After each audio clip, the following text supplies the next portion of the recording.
Hello everyone, this is Erik, the Asian movie enthusiast, and this is my review of Scars of the Sun, a Japanese dramatic thriller from 2006 that stars Sho Aikawa.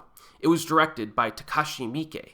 Now, if you were unaware, I have an entire playlist on this YouTube channel that's dedicated to this director's filmography. I reviewed like 95 of his movies in that playlist in chronological order, and I provided like an overall review of his career, really, and some overall thoughts.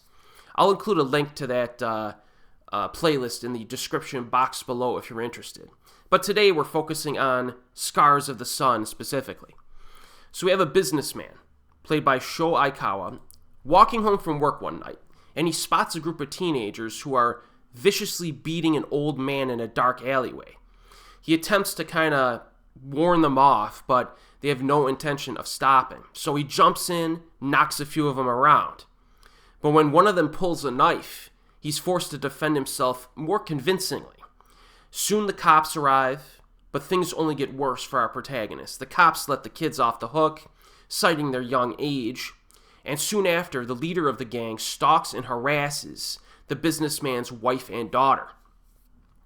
Now, this is a psychologically mean-spirited movie. I'm just going to warn you, all right? It's emotionally intense, right from the opening scene.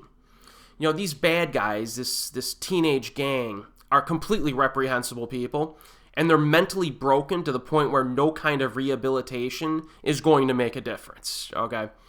Very infuriating that the cops and even the media turn against our protagonist, almost insinuating that this conflict is entirely his fault. You know, practically speaking, he saved a dude's life and then properly defended himself. But, you know how it is. You know how the mobs get, right? But that's only the beginning in regard to the unfairness that's shown to our protagonist on all levels of society. So, Scars of the Sun is not a feel-good movie. All right, I'm warning you that right now. You have your warning. This film is a very quiet, like suffocating tension. It's like a creepy and unnerving experience as well. And I would say that it provokes this feeling throughout the entire runtime. Some of this is even expressed visually. Like Miike chose to mute the colors at times in this, making it practically black and white for some of the runtime. You know, almost kind of like draining the life out of our protagonist. In fact, there's one scene that marks a transition to black and white, with the color just kind of fading away during a single shot, and that's a pretty memorable sequence. Interesting stylistic choice as well. There's some good use of handheld camera work during the more intense scenes, and all of this is supplemented with some effective sound design and use of silence. Now, Sho Aikawa has worked with this director many times.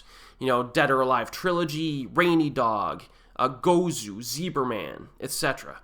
His role in Scars of the Sun, though, is maybe a little bit different because his character is even more vulnerable than almost any character I've ever seen him play.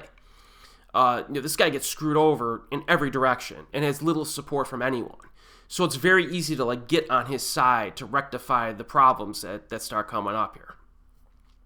But I really do think that Scars of the Sun is one of Miike's best under-known films. You know, it has like this dark tone to it, and it probably will put you in a bad mood. It will. But it's very well made. It's one of Miike's more impressive directorial efforts, I think. I strongly recommend it, and it's currently available streaming on YouTube. And as always, folks, I'll see you next time.